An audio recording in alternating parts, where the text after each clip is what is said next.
வணக்கம் நண்பர்களே. தமிழக அரசியலில் முக்கியமான சில டாபிக்ஸை இந்த பதிவில் பார்க்க போகிறோம். முதல் டாபிக் என்ன பார்க்க போகிறோம் அப்படின்னா, அதிமுக தேமுதிக கூட்டணி உறுதி அப்படின்னு சொல்லிட்டு நேற்று ஒரு அப்டேட்டை வந்து நான் கொடுத்துருந்தேன். அது மட்டும் இல்லாமல் ஒரு குழு தொகுதி பங்கீடு குறித்த பேச்சுவார்த்தை நடத்துவதற்காக தேமுதிக ஒரு குழுவை வந்து அப்பாயின் வந்து பண்ணியிருக்காங்க. அந்த குழு அதிமுகவுடைய தலைமை அலுவலகத்துக்கு போய் ஆலோசனை வந்து நடத்தியிருக்காங்க அப்படின்னு சொல்லிட்டு நான் நேற்று சொல்லியிருந்தேன். இன்னைக்கு தேமுதிகவுடைய பொதுச் செயலாளர் பிரேமலதா விஜயகாந்த் அவர்கள் செய்தியாளர்களை சந்திச்சிருக்காங்க. அந்த செய்தியாளர் சந்திப்பில் அதிமுகவும் கூட்டணி குறித்து பேச்சுவார்த்தை நடத்துகிறாங்க, பாஜகவும் கூட்டணி குறித்து பேச்சுவார்த்தை நடத்துகிறாங்க அப்படின்னு சொல்லிட்டு ஒரு விளக்கம் கொடுத்துருக்காங்க. அது மட்டும் இல்லாமல் ராஜ்யசபா எம்பி சீட் இருக்குது பார்த்தீங்களா, அது கேட்குறது எங்களுடைய உரிமை. நிச்சயமாக ராஜ்யசபா எம்பி சீட்டு கொடுக்கணும் அப்படிங்கிற ஒரு டிமாண்டை நாங்கள் முன்வைப்போம். அந்த பேச்சுவார்த்தையெல்லாம் முடிந்த பிறகு நாங்கள் அஃபிஷியலாக அறிவிக்கிறோம் அப்படின்னு சொல்லிட்டு தேமுதிகவுடைய பொதுச் செயலாளர் பிரேமலதா விஜயகாந்த் அவர்கள் குறிப்பிட்டிருக்காங்க. அப்போ திடீர்னு மறுபடியும் அதிமுக தேமுதிக அந்த கூட்டணி அறிவிப்பில் ஒரு பின்னடைவா அப்படின்னு சொல்லிட்டு நிறைய கேள்விகளை சோசியல் மீடியாவில் பார்க்க முடியுது.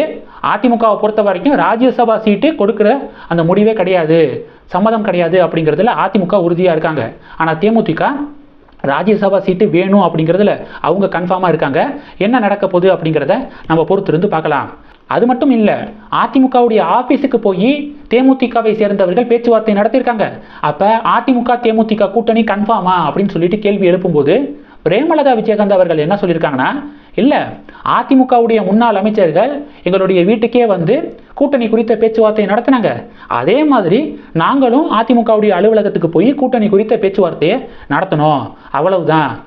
உறுதியான தகவல் வந்துச்சு அப்படின்னா நாங்கள் டெஃபினட்டாக அறிவிக்கிறோம் அப்படின்னு சொல்லிட்டு பிரேமலதா விஜயகாந்த் அவர்கள் இன்னும் ஒரு கொஸ்டின் மார்க் தான் போட்டிருக்காங்க. இப்போ வரைக்கும் அதிமுக தேமுதிக கூட்டணி கன்ஃபார்ம் ஆகலை அப்படின்னு வந்து சொல்லப்படுது. பொறுத்திருந்து பார்க்கலாம். ரெண்டாவது டாபிக் என்ன பார்க்க போகிறோம் அப்படின்னா, ஓபிஎஸ் டிடிவி தினகரன் அவர்கள் இவங்க பாஜகவோடு கூட்டணியில் சேர்றதுக்கு உறுதியாக இருக்காங்க. ஆனால் பாஜக சைடிலிருந்து எந்த ஒரு ஆர்வமும் காட்டாத மாதிரி இருக்குது அப்படின்னு சொல்லிட்டு சோசியல் மீடியாவில் சில செய்திகளை வந்து பார்க்க முடியுது. சில பேர் என்ன சொல்கிறாங்க அப்படின்னா, அதிமுக மறுபடியும் தேசிய ஜனநாயக கூட்டணிக்குள்ளே கொண்டு வர முயற்சிகள் வந்து நடந்துக்கிருக்கு. பாஜக மேலிடம் அந்த முயற்சியில் வந்து களமிறங்கியிருக்காங்க. ஆனால் தமிழகத்தில் இருக்கக்கூடிய பாஜக தொண்டர்களுக்கு அதில் விருப்பம் கிடையாது, அண்ணாமலைக்கும் அதில் விருப்பம் வந்து கிடையாது. இருந்தாலும் பாஜக மேலிடம் அமித்ஷா அவர்கள்லாம் அந்த முயற்சியை வந்து மேற்கொண்டு இருக்காரு அப்படின்னு சொல்லிட்டு சில செய்திகளை பார்க்க முடியுது. ஒருவேளை அதிமுக தேசிய ஜனநாயக கூட்டணிக்குள்ளே வந்துச்சு அப்படின்னா டெஃபினட்டாக அதிமுக ஓபிஎஸ்ஸையும் டிடிவி தினகரன் அவர்களையும் கூட்டணிக்குள்ளே கொண்டு வரக்கூடாது அப்படின்னா டிமாண்டை முன்வைப்பாங்க. அதனால தான் இப்போ வரைக்கும் ஓபிஎஸ்ஸுக்கும் டிடிவி தினகரன் அவர்களுக்கும் எந்த ஒரு கன்ஃபர்மேஷனும் கொடுக்கல பாஜக சைடில் இருந்து அப்படின்னு சொல்லிட்டு சில செய்திகளை பார்க்க முடியுது. தொண்டர்கள் என்ன நினைக்கிறாங்க அப்படின்னா, அதிமுகவை தேசிய ஜனநாயக கூட்டணிக்குள்ளே இழுக்கிறத விட்டுட்டு ஓபிஎஸ் மற்றும் டிடிவி தினகரன் அவர்கள்ட்ட சுமூகமாக பேச்சுவார்த்தை நடத்தி அவங்கள வந்து கூட்டணிக்குள்ளே வந்து போட்டிங்க அப்படின்னா அது நல்ல ஒரு செய்தியாக இருக்கும். அதிமுக திமுக எப்போதுமே வேண்டாம் பாஜகவுக்கு அப்படின்னு சொல்லிட்டு தமிழக பாஜகவினர் பதிவுகளை போடுறாங்க. இது ரெண்டாவது டாபிக். மூணாவது டாபிக் என்ன பார்க்க போகிறோம் அப்படின்னா, ஃபர்ஸ்ட் டைமு தேசிய கிரியேட்டர்ஸ் அவார்டு அப்படிங்கிறத இன்னைக்கு பிரைம் மினிஸ்டர் மோடி அவர்கள் அறிமுகப்படுத்தியிருக்காரு. நிறைய விருதுகள் வழங்கப்பட்டிருக்கு. இப்போ சோசியல் மீடியாவில் யூடியூப் சேனலாக இருக்கட்டும், இல்லை ஃபேஸ்புக்கு, இது மாதிரி சோசியல் மீடியாவை பயன்படுத்தி ஆக்கப்பூர்வமான கருத்துக்களை வந்து தெரிவிக்கிறாங்க பார்த்தீங்களா. ஃபார் எக்ஸாம்பிள், இப்போ சமையல் டிப்ஸை வந்து ஒருத்தங்க வழங்குறாங்க அப்படின்னாலும், இல்லை ஹெல்த் சம்மந்தப்பட்ட ஒரு டிப்ஸ் வழங்குறாங்க அப்படின்னாலும், இல்லை நம்ம நாட்டுடைய ஒருமைப்பாடு இதெல்லாம் வளர்ப்பதற்காக ஒரு முயற்சியை சோசியல் மீடியாவை பயன்படுத்தி முயற்சிகள் மேற்கொள்கிறாங்க அப்படின்னாலும், டெக்னாலஜியில் வந்து டெவலப் பண்ணுறதுக்கு சில ஐடியாஸ் கொடுக்குறது, இது மாதிரி சோசியல் மீடியாவை வந்து மையப்படுத்தி கண்டென்ட்ஸ் வந்து ரிலீஸ் பண்ணுறாங்க பார்த்தீங்களா, அவங்களுக்கு நேஷனல் கிரியேட்டர்ஸ் அவார்டு அப்படிங்கிற அவார்டை இன்னையிலேருந்து பிரைம் மினிஸ்டர் மோடி அவர்கள் வழங்குறாரு. வருஷத்தில் சிறந்து விளங்கக்கூடிய சோசியல் மீடியா இன்ஃப்ளூயன்சர்ஸ்க்கு அந்த அவார்டு வந்து வழங்கப்பட இருக்கு. பார்ப்போம் அந்த அவார்டு நம்மளுக்கு கிடைக்குதா அப்படிங்கிறத வெயிட் பண்ணி பார்க்கலாம். நம்மளும் இது மாதிரி நம்ம நாட்டுடைய முக்கியத்துவம், ஆர்மியுடைய பெருமைகள், இது தொடர்பாக தான் நம்ம வந்து கண்டென்ட் வந்து போட்டுக்கிருக்கோம்.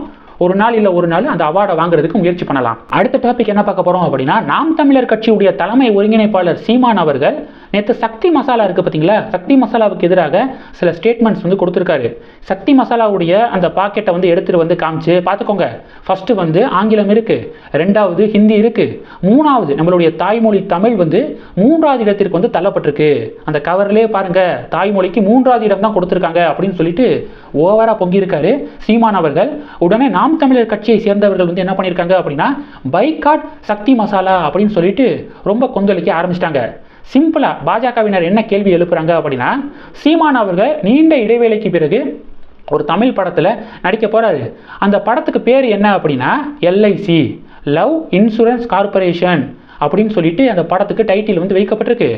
ஏன் தமிழில் டைட்டில் வைக்கலாம்ல? அது என்ன? Love insurance corporation. அப்போ நீங்கள் நடிக்கக்கூடிய படத்தில் மட்டும் தலைப்பு வந்து ஆங்கிலத்தில் இருக்கலாம், தமிழில் இல்லாமல் ஆங்கிலத்தில் இருக்கலாம். சக்தி மசாலா அப்படிங்கிறது ஒரு தனியார் நிறுவனம். அவங்களுடைய விருப்பத்தின் பேரில், ஏன்னா இந்தியா ஃபுல்லாக உலகம் ஃபுல்லாக வந்து எக்ஸ்போர்ட் பண்ணுறாங்க சக்தி மசாலாவை. அப்போ எல்லா லாங்குவேஜஸ்லையும் அந்த கவரில் வந்து மொழிகள் வந்து இடம்பெற்றிருக்கு. இதில் என்ன தப்பு இருக்குது? ஃபஸ்ட்டு நீங்கள் நடிக்கக்கூடிய படத்துக்கு தமிழில் டைட்டில் வைக்க பாருங்கள் அப்படின்னு சொல்லிட்டு பாஜக செக்கை வந்து வைக்கிறாங்க.